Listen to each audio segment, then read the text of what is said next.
Module B से। ये module B जो है पीपीबी का, that is the most important part of the JIIB। और मतलब इस बार मई वाले जो एग्जाम थे मई 2025 के, उसमें बहुत सारा क्वेश्चन जो था वो मॉड्यूल बी से था। तो ये मॉड्यूल बी बहुत इम्पोर्टेंट होने वाला है, तो प्लीज लास्ट तक गो थ्रू कीजिएगा, ठीक है। आ जाइए, principle of lending. Bankers are in business of lending and therefore are exposed to inherent risk in business of lending. A responsible banker, however, tries to minimize the risk by observing following time-tested cardinal principles of lending. ठीक है, landing में हमेशा risk है। उधार पे दे रहे हो कोई सामान, तो ऑब्वियसली सामने वाला पे करे ना करे, एक तरीके से रिस्क है ना। तो हमेशा हमको बहुत ही लैंडिंग को बहुत ही विजिलेंट तरीके से, बहुत ही कार्डिनल प्रिंसिपल्स को फॉलो करते हुए लैंडिंग करनी चाहिए। जैसे ट्रस्ट होना चाहिए, कोलेटरल रिक्वायरमेंट्स रखवाए जाते हैं कि कल को ये पैसा मेरा दे ना दे, एटलीस्ट मैं वहां से रिकवरी तो कर लूंगा, है ना। अब टाइप्स ऑफ लोन की बात करते हैं। दो तरीके के लोन होते हैं, fund based and non fund based. Fund based में क्या होता है, आपको अमाउंट सैंक्शन कर दिया जाता है, अमाउंट डिस्पर्स कर दिया जाता है। जबकि नॉन फंड बेस्ड में आपको कोई भी डायरेक्टली अमाउंट डिस्पर्स नहीं किया जाता है। अगर कोई इवेंट पर्टिकुलरली नहीं करते हो या कोई इवेंट फुलफिल हो जाता है, कोई कंडीशन स्टैपुलेट होता है, तभी इसका पेमेंट करना रहता है, इसलिए ये नॉन फंड बेस्ड है, ठीक है। जैसे लेटर ऑफ क्रेडिट हो गया, बैंक गारंटी हो गया। फंड बेस्ड के एग्जांपल हो गया आपका टर्म लोन्स हो गए, क्रेडिट कैश क्रेडिट्स हो गए, ओवरड्राफ्ट हो गया, है ना, ठीक है। बैंक गारंटी पे आओ। Bank guarantee is based on legal concept of guarantee और suretyship as contained in section 126 of Indian contract act. ये एक इम्पॉर्टेंट है। बैंक गारंटी कहाँ पे बताया हुआ है, इंडियन कॉन्ट्रैक्ट एक्ट में 126 सेक्शन के अंदर बैंक गारंटी की डेफिनेशन डिफाइंड है। और 3 पार्टीज यहाँ पर इन्वॉल्व रहती हैं। एक तो क्रेडिटर होता है, एक दूसरा होता है बेनिफिशियरी यानी जिसको बेनिफिट मिलेगा, और तीसरा debtor, applicant and surety bank. Applicant जो कि डेटर होगा और श्योरिटी जो कि बैंक होगा हमेशा। ये चीज याद रखना, बैंक गारंटी में श्योरिटी जो होती है वो हमेशा बैंक देता है, तो श्योरिटी जो देता है वो हमेशा बैंक देता है, तो श्योरिटी हमेशा बैंक होगा, ठीक है। यहाँ पे एक एग्जाम्पल दिया, XYZ है। XYZ ने रॉ मटेरियल्स को दिया ABC लिमिटेड को। सपोज ABC लिमिटेड ने कहा भैया मैं तो तुमको जानता भी नहीं, मैं क्यों बिजनेस करूं, कल को तूने फ्रॉड कर दिया तो क्रेडिट पे पता है ना आपको सारी डीलिंग्स रहती है मोस्टली, क्योंकि अमाउंट यहाँ पे बहुत हाई अमाउंट इन्वॉल्व रहता है। तो कहा कि बात तो तेरी सही है, चलो। फिर XYZ क्या करेगा, XYZ अपने बैंक के पास जाएगा, ये बैंक से लेटर ऑफ गारंटी की डिमांड करेगा, और यहाँ पे जो भी चार्जेस बैंक के होते हैं वो बैंक डिडक्ट करके इसको गारंटी दे देगा, ये जाकर इसको दे देगा। तो इसमें क्या रहता है कि यहाँ पे बैंक ने इसको गारंटी प्रोवाइड की कि अगर कल को ये तुम्हारे पैसे नहीं पूरे कर पाता है तो I will pay for you. तो यहाँ पे एक तरीके से फाइनेंशियल रिलेशनशिप है, फाइनेंशियल सिक्योरिटी है। तो ये कौन सी गारंटी है, ये फाइनेंशियल गारंटी है, ठीक है। इस तरीके से हमारे पास 3 गारंटीज, मतलब 3 टाइप्स ऑफ गारंटी है। परफॉर्मेंस गारंटी, जब आप परफॉर्मेंस के बेसिस पे गारंटी करते हो। फाइनेंशियल गारंटी जो हमने अभी XYZ एंड ABC लिमिटेड का एग्जांपल देखा था, और डेफर्ड पेमेंट गारंटी। अब मैं एक एक तरीके से समझते हैं इसको। देखो, परफॉर्मेंस गारंटी, सपोज यहाँ पे परफॉर्मेंस के बेसिस पे गारंटी दिया जाता है कि पर्टिकुलर एक्शन परफॉर्म नहीं करते हो तो I will pay for the या I will compensate for the losses caused to you, ठीक है। जैसे यहाँ पे एक एग्जाम्पल देखो, कॉन्ट्रैक्टर है, ठीक है, और XYZ है, ठीक है। XYZ ने बिल्डिंग बनवाना था, कॉन्ट्रैक्टर जो भी हायर किया था बिल्डिंग का, राइट। तो यहाँ पे XYZ श्योर नहीं है कि क्वालिटी कैसी होगी, और इसलिए कॉन्ट्रैक्टर से कहता है कि मुझको गारंटी चाहिए। तो कॉन्ट्रैक्टर क्या करेगा, कॉन्ट्रैक्टर अपने बैंक के पास जाएगा और वहां से परफॉर्मेंस गारंटी के लिए अप्लाई करेगा, ठीक है। और बैंक जो है इसको कुछ चार्जेस काट कर इसको गारंटी कर देगा कि अगर ये परफॉर्मेंस कंप्लीट नहीं होता है तो then I will compensate your loss. ठीक है, तो यहाँ पर गारंटी जो दी गई वो परफॉर्मेंस के बेसिस पे पर्टिकुलर टास्क यानी बिल्डिंग बनाने को जो टास्क है उसके बेसिस पे दी गई। तो ये कौन सी गारंटी है? ये परफॉर्मेंस गारंटी है। डेफर्ड पेमेंट गारंटी में क्या होता है, ये इंपॉर्टेंट है, समझ लो। देखो आओ, डेफर्ड पेमेंट गारंटी के अंदर मतलब देखो इधर एक एग्जाम्पल से समझते हैं। ए और बी है, ठीक है। बी जो था उसने कैपिटल गुड्स दिए हैं ए को और कहा कि मुझे तो तुझ पे भरोसा यही नहीं, मुझको गारंटी दो। ठीक है, और तुम अपफ्रंट पेमेंट अभी मेरे को कर दो अमाउंट की। तो 10 से 100% का जो सेल था, जो भी सेल प्राइस था, उसका अपफ्रंट पेमेंट इसने एज अ टोकन मनी ए ने करा बी को, और रेस्ट अमाउंट की जो उसने कहा कि मैं सिर्फ इंस्टॉलमेंट में इसको पे कर दूंगा, और इसी के लिए इसने बैंक से गारंटी ली है। तो if A not paid then bank guarantee to be he will pay if A defaults and recover from A. ठीक है, तो ए अपने बैंक के पास गया, उसने बैंक गारंटी अप्लाई किया, बैंक ने जो भी चार्जेस थे वो डिडक्ट करते हुए बी को गारंटी किया कि अगर ये जो भी अमाउंट है जो तुम्हारा 6 इंस्टॉलमेंट में इसको पे करना था वो नहीं पे करेगा तो मैं इसकी वजह आपको कंपनसेट कर दूंगा। ठीक है, तो ये है deferred payment guarantee. Financial guarantee और डेफर्ड पेमेंट गारंटी में क्या डिफरेंस है? फाइनेंशियल गारंटी में सिंगल पेमेंट की बात होती है, जबकि डेफर्ड पेमेंट गारंटी में देखो 6 इंस्टॉलमेंट है, यानी 6 बार पे कर रहे हो, यानी मल्टीपल पेमेंट्स के बाद डेफर्ड पेमेंट गारंटी में रहती है। इंपॉर्टेंट है डेफर्ड पेमेंट गारंटी। ठीक है, इधर आओ। Letter of credit. Letter of credit is the undertaking given by issuing bank. कौन देता है? Issuing bank. On behalf of, किसके बिहाफ पर? बायर के बिहाफ पर। और जनरली तभी एलओसी इशू किया जाता है इंपोर्ट एक्सपोर्ट के बिजनेस में। ठीक है, importer in favour of seller यानी exporter undertaking to make the unconditional payment to exporter on presentation of documents subject to the condition that the documents are as per the terms and conditions defined under letter of credit। तो letter of credit क्या है? Undertaking है। कौन दे रहा है? Issuing bank. किसके behalf पर? Buyer के बिहाफ पर। किसको दे रहा है? सेलर को। ठीक है, क्या अंडरटेकिंग है? यह अंडरटेकिंग है कि हम अनकंडीशनल पेमेंट करेंगे, आपको हमको डॉक्यूमेंट्स दिखाने पड़ेंगे, डॉक्यूमेंट्स वेरीफाई होंगे, सब कुछ रहता है सही। ठीक है, टर्म्स एंड कंडीशंस जो एलओसी लेटर ऑफ क्रेडिट में बताई गई है उसी के मुताबिक है। तो आई विल पे, मतलब bank will pay and compensate your losses, यानी bank will pay and compensate the losses of the seller. ठीक है, यहाँ पे देखो ये प्रोसेस समझ लो। बायर है, बायर ने कॉन्ट्रैक्ट किया, सेल कॉन्ट्रैक्ट बना होगा इनके बारे में, इनको अब इसको भरोसा नहीं था भरोसा इनने, तो इनने क्या किया? इनने क्या किया? इसने अपने इसने क्या किया? इसका इशूइंग बैंक है, ये उसने वहां पे अपना खाता खुलवा लिया। ठीक है, SBLC opening request, letter of credit का डिमांड किया। ठीक, फिर क्या हुआ? फिर SBLC इशू किया बैंक ने। ठीक है, अब बैंक ने इशू किया और ये इसको दे दिया।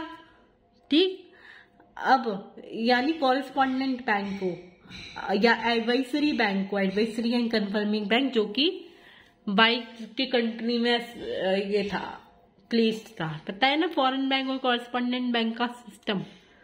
ठीक, फिर अब ये जो सेलर है ये अपना जो डॉक्यूमेंट्स है वो XYZ बैंक यानी नॉमिनेटेड बैंक को प्रेजेंट करेगा XYZ nominated bank, again advisory and confirming bank के पास उसको भेजेगा, वहां पे वो डॉक्यूमेंट वेरीफाई होंगे। उसके बाद सब कुछ वेरीफाई करने के बाद इशुइंग बैंक के पास आएंगे, इशुइंग बैंक फिर वेरीफाई करेगा, और जब सब कुछ सही रहता है तो इशुइंग बैंक जो है वो पेमेंट कर देगा एडवाइजरी बैंक को, और एडवाइजरी बैंक जो है वहां से सेलर को ये अमाउंट जो है उसके अकाउंट में रिसीव हो जाएगा, और जो इशुइंग बैंक है वो रिकवर कर लेगा आपके बायर से। ठीक है, तो ये पूरा फंडा रहता है लेटर ऑफ क्रेडिट का। आगे आ जाइए, एक क्वेश्चन देखो, समझ में आ जाएगा। Value of raw material consumption on projected is 3000 lakhs. Value of raw material to be bought on credit is 2400 lakhs. Time for advising letter of credit is 10 days. Shipment time is 20 days. Credit period agreed upon between the parties, that is seller and the customer, is 30 days. तो जब आप time limit को add करेंगे ना तो आपके पास वो time period आ जाएगा जिसके लिए लेटर ऑफ क्रेडिट ओपन रहेगा, यानी 10 + 20 + 30 = 60 डेज, क्योंकि आपको लेटर ऑफ क्रेडिट का लिमिट निकालना है। चलो निकालते हैं। तो एक साल के लिए कितने टाइम LOC ओपन होगा, तो 360/60 करोगे तो 6 टाइम्स के लिए, राइट। और यहाँ पे देखो ये 360 हमने इसलिए लिया क्योंकि हम अपने कैलकुलेशंस को सिंपल कर पाए। ठीक है, LOC लिमिट देखो, LOC लिमिट कैसे निकालोगे, ये देखो, जो ये रॉ मटेरियल आपने वैल्यू की, मतलब रॉ मटेरियल जो है जो क्रेडिट पे खरीदा था, ये वाला जो पार्ट है ये वर्किंग कैपिटल का पार्ट है ना, बताती हूँ।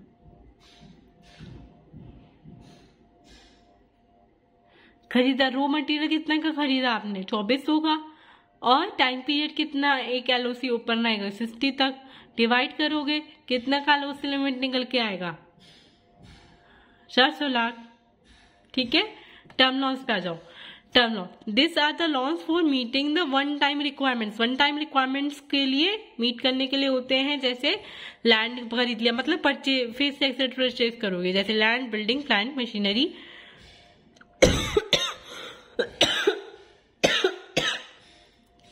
Fiction and furniture, usually dispersed in one time, repayable after a period of time. Cash credit पे आ जाओ। कैश क्रेडिट यानी CC limit, that is the most important part. Working capital loans पर ये इशू होता है, इसको वर्किंग कैपिटल लोन्स भी कहते हैं हम।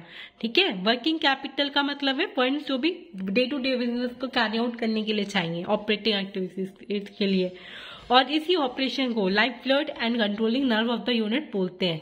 ठीक है, क्योंकि अगर यही ठीक से नहीं किया तो बिजनेस को सस्टेन करा पाना बहुत मुश्किल रह जाएगा। ठीक, तो includes financing for all types of stocks and other recurring expenses. ठीक है, purchase of raw material, stores, dispatch, payment of wages to employ, payment of other expenses like operating expenses, other expenses incurred in connection with the production, selling and administration. Okay, great. ये सब क्या है, ये आपको day to day का आपका खर्चा है, ये आपको करना ही पड़ेगा, राइट। तो ये आपका वर्किंग कैपिटल है ना। और इसको मीटअप करने के लिए आप जो लोन लेते हो वो CC लोन यानी कैश क्रेडिट होता है। और आपको कितना CC लिमिट लेना है, तो आपकी प्रोडक्शन कैपेसिटी यानी प्रोडक्टिविटी यानी आपकी ऑपरेटिंग साइकिल पर डिपेंड करेगा। ये देखो ऑपरेटिंग साइकिल, कैश से कुछ खरीदोगे क्या, यानी गुड्स खरीदिए, रॉ मटेरियल्स खरीदे, फिर उसका प्रोडक्शन करोगे। इस टाइम पे कुछ माल भी आपकी इन्वेंटरी में पड़ा ही रहा होगा, उसको होल्ड करके, वो पीरियड होल्डिंग पीरियड है। फिर प्रोडक्शन से सेलिंग करोगे, सेलिंग से या तो अपफ्रंट कैश मिल जाएगा या क्रेडिट मतलब डेबिट पे बेच दोगे, सॉरी क्रेडिट पे बेच दोगे, डेटर्स बनेंगे यानी जो फ्यूचर में आपको पैसा पे करेंगे, तो कस्टमर से आप कलेक्ट करोगे और कैश में ये जनरेट हो जाएगा। ये वाला जो पीरियड है कूलिंग पीरियड है। Gross working capital, total fund required of a firm for day to day business operations which includes borrower margin plus bank finance. ठीक है, borrower margin plus bank finance आएगा। बट किसमें, working capital में borrower fund margin और CC limit add करोगे तो gross working capital आएगा। और एक और चीज याद रखना, टोटल कैपिटल फंड में बोरोवर मार्जिन और सीसी लिमिट माइनस करोगे तो भी ग्रॉस वर्किंग कैपिटल आएगा। Net working capital, net working capital कैसे आएगा, नेट है यानी माइनस करेंगे ग्रॉस वर्किंग में, है ना। तो ये excess of the current assets है ओवर द करंट लायबिलिटीज, ठीक है। और यही करंट, इसको ही जनरली वर्किंग कैपिटल बोलते हैं। और यहीं से करंट रेशियो भी निकलकर हमारे आगे आता है, ठीक है। Great, current assets minus current liability is net working capital, current assets upon current liability is current ratio, ठीक है।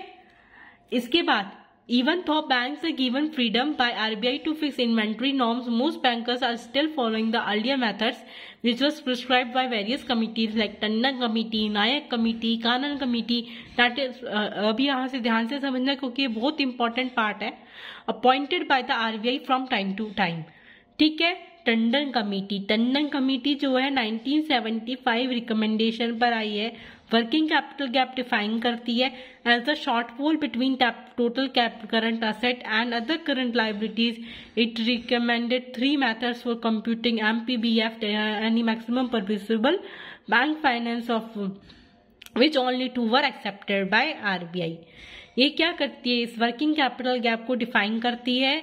वर्किंग कैपिटल गैप कैसे निकालोगे, गैप क्या है, कुछ कमी रह गई तो कहाँ कहाँ कमी रह गई, टोटल करंट एसेट्स में और अदर करंट लायबिलिटीज में। अदर करंट लायबिलिटीज के कहने का मतलब क्या है, करंट लायबिलिटीज अदर देन, बताओ, अदर देन सीसी लिमिट, ठीक है, बैंक के मार्जिन को जोड़ के।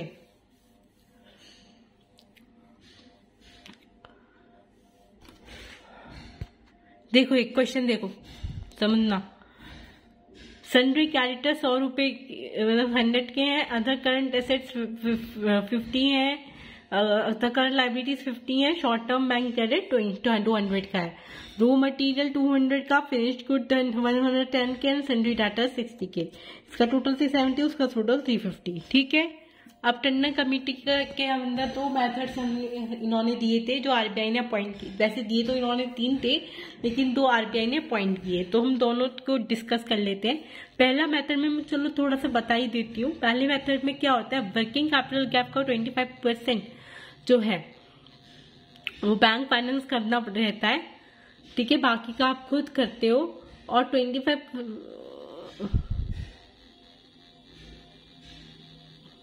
25% वर्किंग कैपिटल गैप का जो है वो आपको खुद फाइनेंस यानी बोरोवर खुद फाइनेंस करता है, ठीक है, जिसे बोरोवर मार्जिन कहते हैं। और दूसरे मेथड में क्या है, 25% ही करेगा लेकिन वर्किंग कैपिटल गैप का नहीं करेगा, टोटल कैपिटल गैप का करेगा, ठीक है। अगेन दो पहले मेथड में हम क्या निकालेंगे, पहले वर्किंग कैपिटल गैप निकालेंगे, जो कि मैं बता चुकी हूँ आपको। टोटल करंट एसेट्स में से जब अदर करंट लायबिलिटीज माइनस किया जाता है तो निकल के आता है। अब देखो टोटल करंट एसेट्स हमारे कितने हैं, कितने हमारे टोटल करंट एसेट्स, देखो इधर कितने दिख रहे हैं, 370 दिख रहे हैं ना। तो इधर यहाँ पे क्या आया, टोटल करंट एसेट साइड, देखो इधर 370। अदर करंट लायबिलिटीज जो हो रही है, देखो कितने की, 150 की। ये डंडा लगाना भूल गई, कोई बात नहीं। किया वर्किंग कैपिटल गैप निकला। वर्किंग कैपिटल गैप का 25% बोरोवर का मार्जिन होगा, निकाला। मैक्सिमम परमिसिबल बैंक फाइनेंस निकल के आया 165 देना चाहिए था, दिया कितना है आपने, देखो इधर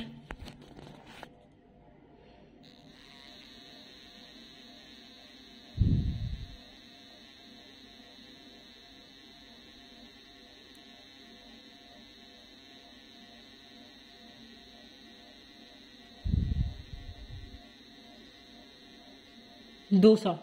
कितने का एक्सेस है, 35 का।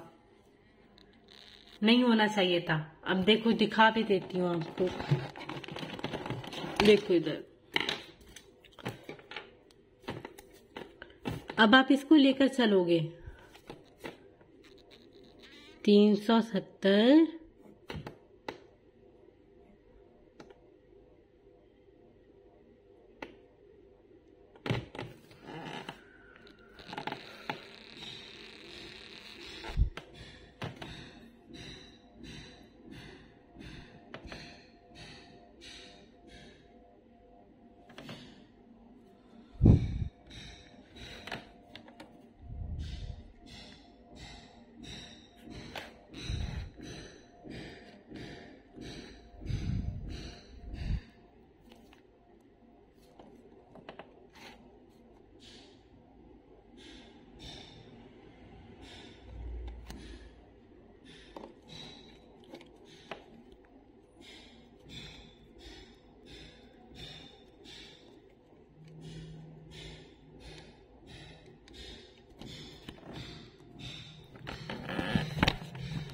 कैसे हो गया?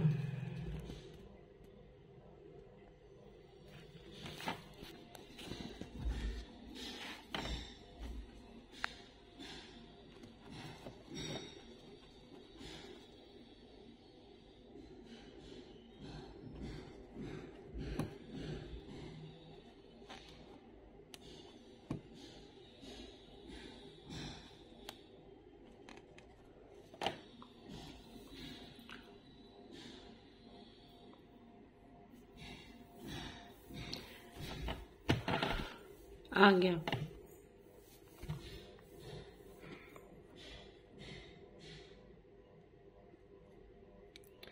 $150 तो ये हो गया, ठीक है।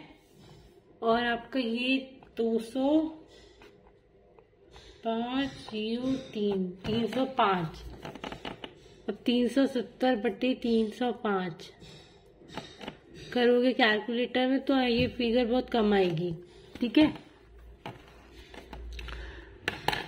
तो यहाँ पे करंट रेशियो इम्प्रूव हुआ। और दूसरे मेथड में देखोगे तो यहाँ पे भी इस तरीके से MPBF निकाल लोगे।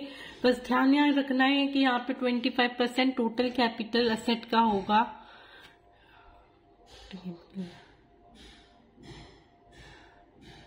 टोटल कैपिटल असेट नहीं है, सॉरी गाइस, ये टोटल करंट एसेट्स है। तो 25% ऑफ टोटल करंट एसेट्स होगा, ठीक है। हाँ जी जी, और उस तरीके से MPBF निकल के आएगा। अभी तक करंट रेशियो इम्प्रूव, देखो करंट रेशियो करो, एक में 1.7:1 है, अब 1.33:1 है, यानी करंट रेशियो इम्प्रूव करिए। सेकंड वाला ज्यादा बेस्ट है। इसके बाद नायक कमेटी का रिकमेंडेशन है, ये भी इम्पोर्टेंट है। यहाँ पे एनुअल प्रोजेक्टेड टर्नओवर मेथड इसके नाम से इसको जाना जाता है। इसकी एलिजिबिलिटी स्मॉल एंटरप्राइजेस पर है जिनका aggregate central working capital fund base limit 5 CR तक है और नॉन SSI की 2 CR तक है। ये लिमिट इंपॉर्टेंट है, देख लेना, याद कर लेना।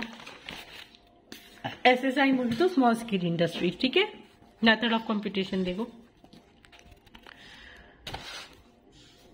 वर्किंग कैपिटल रिक्वायरमेंट 25% होगा एनुअल प्रोजेक्टेड टर्नओवर का। सेंट्रल वर्किंग कैपिटल लिमिट कितनी होगी? 20% होगी, यानी 5% बोरोवर खुद करेगा, ये बोरोवर का मार्जिन होगा, ठीक है। आ जाइए, Nayak committee recommendation 1972, it recommended cash budget system, ठीक है, in which maximum gap between total revenue receipts and total payment is covered by bank finance, which is fixed as sanctioned working capital credit limit, and disbursements are allowed based on monthly statements. Cash budget system is very suitable for seasonal industries like agro-based industries, heaters, coolers and wools, etc. ठीक है।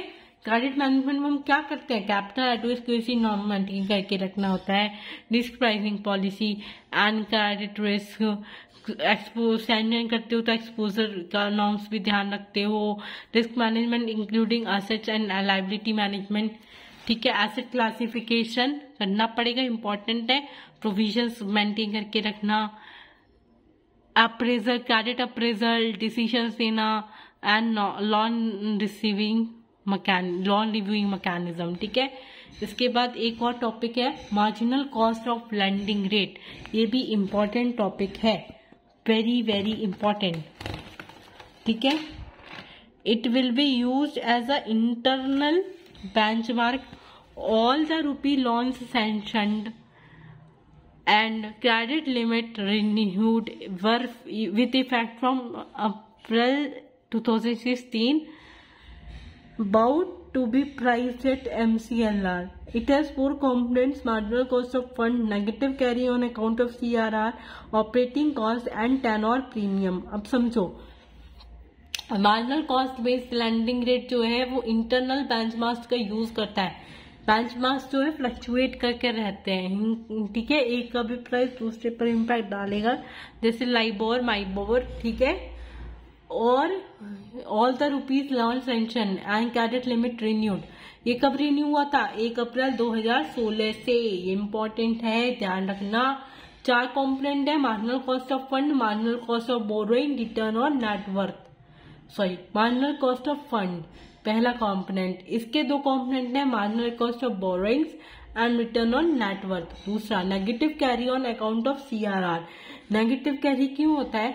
क्योंकि CRR पर आपका RBI को कुछ भी पे नहीं करना रहता है, तो वो एक तरीके से आपका आइडल मनी है, ठीक है।